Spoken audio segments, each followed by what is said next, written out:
Student, मैं कुसुम। आज आपको बीएड सेकेंड ईयर में आज हम पढ़ेंगे शिक्षक की विशेषताएं। ठीक है, एक शिक्षक की क्या विशेषताएं हैं।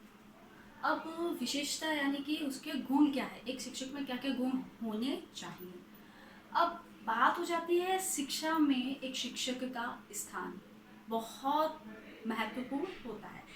शिक्षा जगत में एक शिक्षक का जो महत्व है वो प्राचीन काल से ही देखा जाता है, क्योंकि संस्कृत भाषा जो रही है हमारी वो कैसी है, एक प्राचीन भाषा है। ठीक है, प्राचीन भाषा होने के साथ साथ ही जो शिक्षक द्वारा क्या है, आचार्य द्वारा जो होता था, गुरुकुल वगैरह होते थे, जो वहाँ पर आचार्य द्वारा क्या दी जाती थी, शिक्षा दी जाती थी, वेद वेदांगों की शिक्षा दी जाती थी। तो हम ये मान सकते हैं कि एक शिक्षक का जो स्थान है वो बहुत ही क्या है, आदरणीय और सम्मान पूर्वक रहा है। ठीक है, आदरणीय रहा है।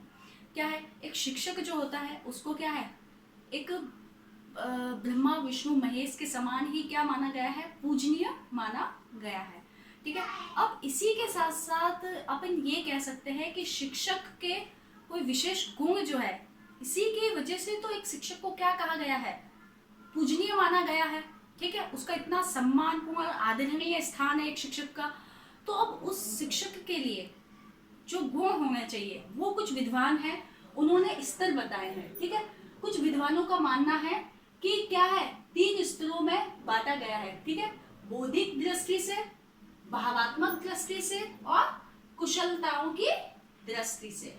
ये 3 स्तर है जिनके माध्यम से क्या है, एक अध्यापक के गुणों को बांटा गया है। अब एक अध्यापक में बौद्धिक स्तर, पहले अगर हम बात करें कि बौद्धिक दृष्टि से, तो बौद्धिक दृष्टि से किस प्रकार, मतलब एक अध्यापक का स्तर जो है वो किस प्रकार का होना चाहिए, बौद्धिक स्तर की बात कर रहा है। मतलब एक अध्यापक की गुणों में सबसे जो पहला जो महत्वपूर्ण गुण है उसका जो आ जाता है वो है बौद्धिक।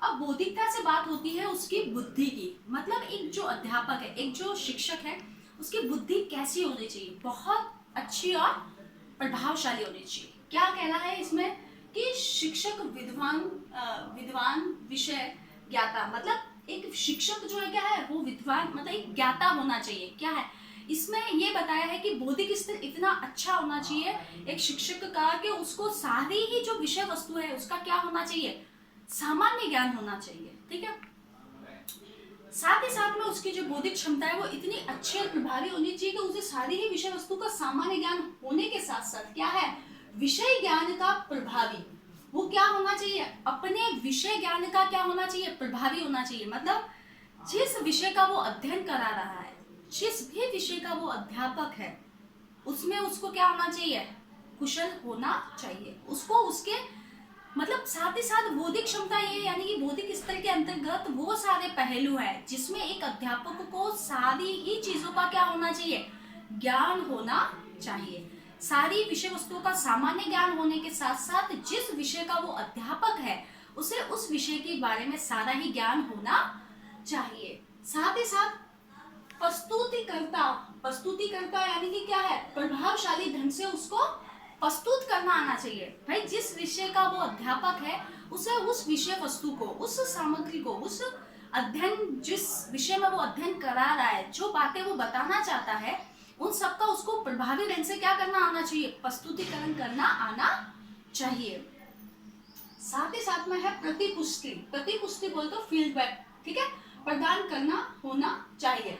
अब ये क्या है, ये भी इंसान की, ये भी एक शिक्षक की बुद्धि पर निर्भर करता है कि उसे फीडबैक दिया जाना चाहिए, किसको, बच्चों को। अब आप मान लो क्लास में शिक्षण करा रहे हो, ठीक है, अब एक शिक्षक की बुद्धि पे डिपेंड है कि वो बच्चे को फीडबैक देकर मतलब क्या कर पाते हो आप, मतलब उसे एक तरीके से मानो उसको दंड देना है या उसको पुरस्कार देना है। ठीक है, अब ये दोनों बातों का डिसीजन कैसे लेगा, एक उसकी बुद्धि पे डिपेंड करता है। दोनों ही चीज अपनी जगह सफल है।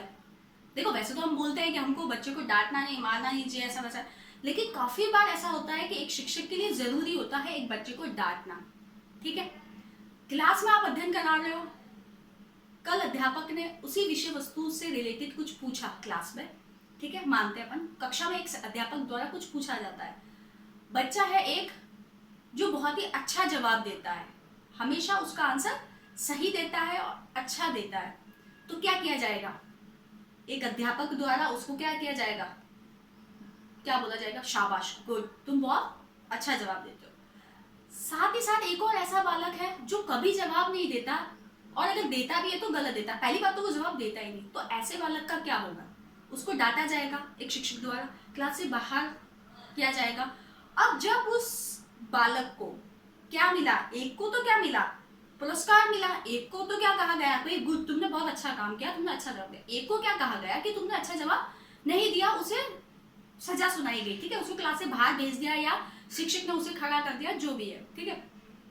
अब उससे क्या, उस बच्चे को क्या मिला, एक को तो अच्छी चीज, तो ये सब क्या है, इंसान एक शिक्षक के दिमाग पर बुद्धि के द्वारा, देखो अब वो शिक्षक, अब जब जिसने उसे डांटा, अब कल क्या करेगा वो बच्चा, उसे ये समझ में आ गया कि पूरी क्लास में मुझे तो क्या किया गया है, दंड दिया गया है, तो आज तो मैं क्या करके जाऊंगा, पढ़ के जाऊंगा। तो दूसरे दिन वही बच्चा क्या करेगा, कक्षा में विषय वस्तु को याद करके जाएगा, पढ़ के जाएगा, ठीक है। अब जब उस दिन जब शिक्षक द्वारा प्रश्न किया जाता है, तो वही बालक जिसको सजा सुनाई गई थी, वही बालक क्या करता है, उसका जवाब देता है, ठीक है। अब जब जवाब देता है तो अध्यापक द्वारा क्या किया जाता है, उसका सभी के सामने क्या कहा जाता है कि भाई हाँ, आज तुमने बहुत ही अच्छा जवाब दिया, आज तुम पढ़ के आए हो, बहुत अच्छी बात है, तो गुड, ठीक है। तो इस चीज से क्या होगा, वो मोटिवेट होगा बच्चा, ठीक है, उसको क्या होगा कि अरे यार, मैम ने आज तो मेरे को क्या कर दिया, सबके सामने मेरी तारीफ हुई, ठीक है। तो वही बालक जो कल से पढ़कर नहीं आ रहा था, वो क्या करेगा, अब पढ़ के आएगा, अब वो उस विषय वस्तु को याद करके आएगा। तो ये कमाल किसका था, एक अध्यापक की बुद्धि का था, ठीक है। क्यों, उसने क्या किया, उसको एक को तो जिसने अच्छा किया उसको क्या किया, फीडबैक देना, मतलब क्या है, फीडबैक देना ही हमारा क्या है, एक मतलब उसको प्रोत्साहित करना है, जिसने जैसा काम किया वैसा उसको पुरस्कार देना, ठीक है। एक ने अच्छा नहीं किया था तो उसे दंड मिला, एक जिसने अच्छा किया था, तो दोनों ही अपनी अपनी जगह अच्छे हैं, ठीक है। एक है जिसे सबके सामने अच्छा सुनने को मिला, तो वो भी मोटिवेट होगा, वो और भी अच्छा प्रभावी करेगा अपना काम, और भी विषय वस्तु को सीख के आएगा, पढ़ के आएगा। लेकिन वही बच्चा जिसे दंड मिला और फिर दूसरे दिन जब याद करके आया तब उसे अच्छा सुनने को मिला, तो उसमें भी क्या होगा, उसके व्यवहार में भी परिवर्तन हो जाएगा, ठीक है। तो ये भी किसके कारण हुआ, एक शिक्षक के कारण हुआ, उसकी बौद्धिक क्षमताओं के कारण हुआ। तो ये जो अगर हमारा फीडबैक देने का जो काम है, पुनर्कलन का जो काम है, वो भी किसके अंतर्गत आता है, उसकी बौद्धिक दृष्टि के अंतर्गत आता है।